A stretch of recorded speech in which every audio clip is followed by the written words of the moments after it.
समय है आपके उस सपनों को साकार करने के लिए, इसलिए आप अपने समय का सदुपयोग करें। मैं जहां भी जाता हूं तो बच्चों से जरूर पूछता हूं, आप सेल्फ स्टडीज कितने आवर्स करते हैं? बच्चों का जवाब बड़ा अटपटा सा रहता है। कुछ जगह कुछ ठीक मिलता है, कुछ जगह कुछ सोच से भी बाहर रहता है। मैं बच्चों से अनुरोध करूंगा, आप जिस क्लास में हो उस क्लास के अमाउंट को आधा कर दीजिए और उस आधे अमाउंट को आवर्स मान लीजिए। उस उतने आधे अमाउंट का, अगर आप क्लास 10th में है तो उसका आधा 5 हो गया और 5 का आप घंटे मान लीजिए, तो 4 और 5 घंटे आप रोज सेल्फ स्टडीज करिए, स्वाध्याय करिए। आपको किसी भी कंपटीशन में कोई रोक नहीं सकता। ये मैं दावे के साथ कह सकता हूँ। इसलिए कह सकता हूँ कि मैंने आपको बताया कि मैं एएफएल की जानकारी क्लास 6 में प्राप्त करने वाला व्यक्ति हूँ। इसलिए आपको ये मेरा आप सबसे अनुरोध है बच्चों से, अगर अपने कैरियर को बनाना है, अगर नहीं बनाना है, क्रिटिक्स ढूंढते हुए आगे चलना है, तो कोई फायदा नहीं है। एमबीए करने के बाद अगर टूथपेस्ट की मार्केटिंग करनी है या टूथपेस्ट ब्रश की मार्केटिंग करनी है तो फिर अलग बात। ये मेरा आपसे अनुरोध।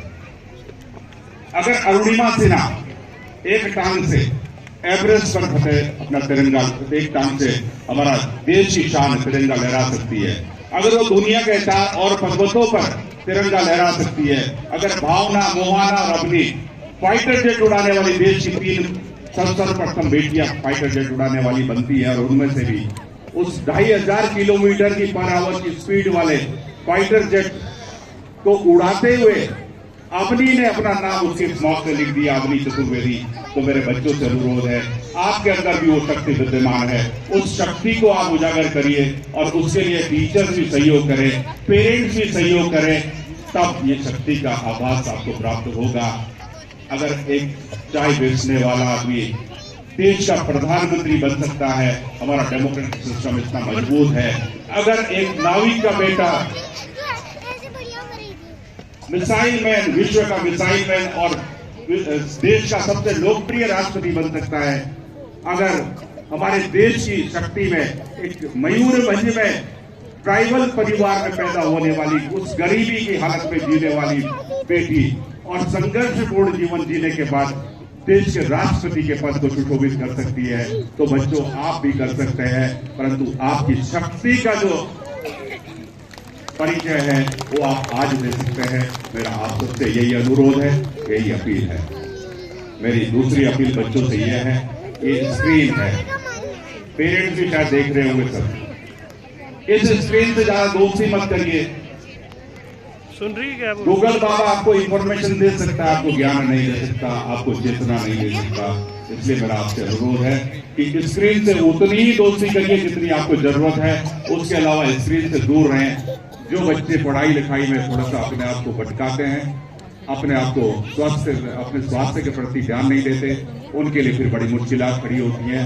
इसलिए मेरा अनुरोध बच्चों से यही है, आप अपने जीवन को अगर बेहतर बनाना चाहते हैं तो आपको अभी से वो तप करना होगा जिसका सुखद एहसास आपको जीवन में आगे मिलेगा। मेरा लास्टली, यहाँ पर पेरेंट्स बहुत उपस्थित हैं और बहुत विद्वान भी है। मैं तो एक अज्ञानी सा व्यक्ति हूँ, गांव का व्यक्ति हूँ। बहुत मजबूत लोग यहाँ पे बैठे हुए और मात्र शक्ति भी बहुत बड़ी समस्या है आजकल हमारे पास। हम आउटर वर्ल्ड तो सजाते हैं, इनर वर्ल्ड के दरवाजे बंद कर रहे हैं। हम सुबह उठते हैं 5 बजे, बच्चे को नहीं देखेंगे कि बच्चा कहाँ है। इस मोबाइल की सांस देखेंगे कि मेरा व्हाट्सएप कितना आया कितना नहीं आया, फेसबुक देखेंगे, कहीं घूमने जाते हैं,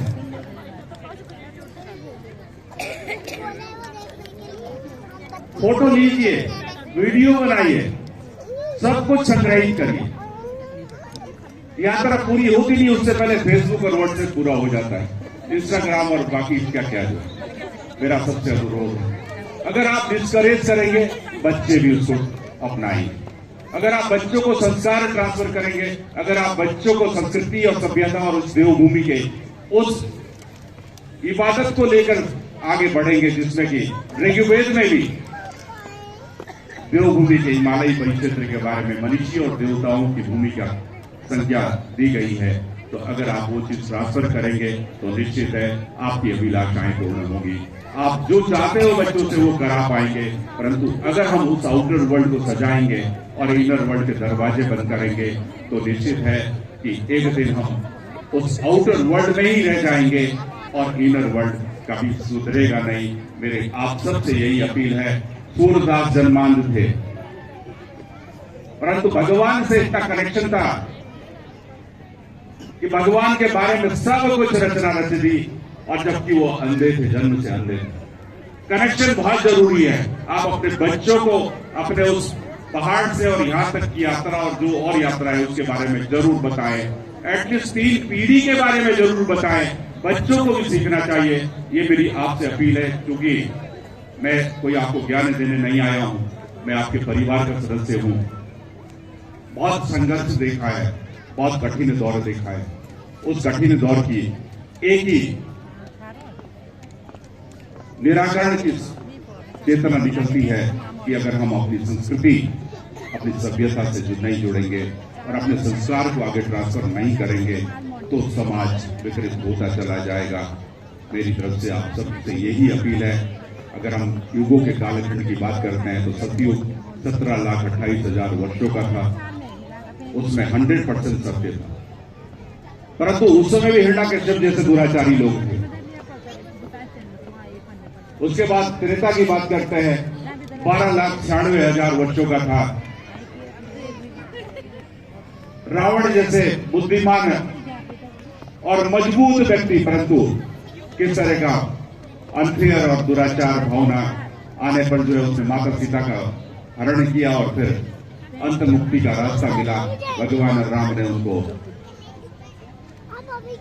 मुक्त कर दिया सारे संसार के उस बंधनों से कि सोने की लंका भी खत्म हो गई।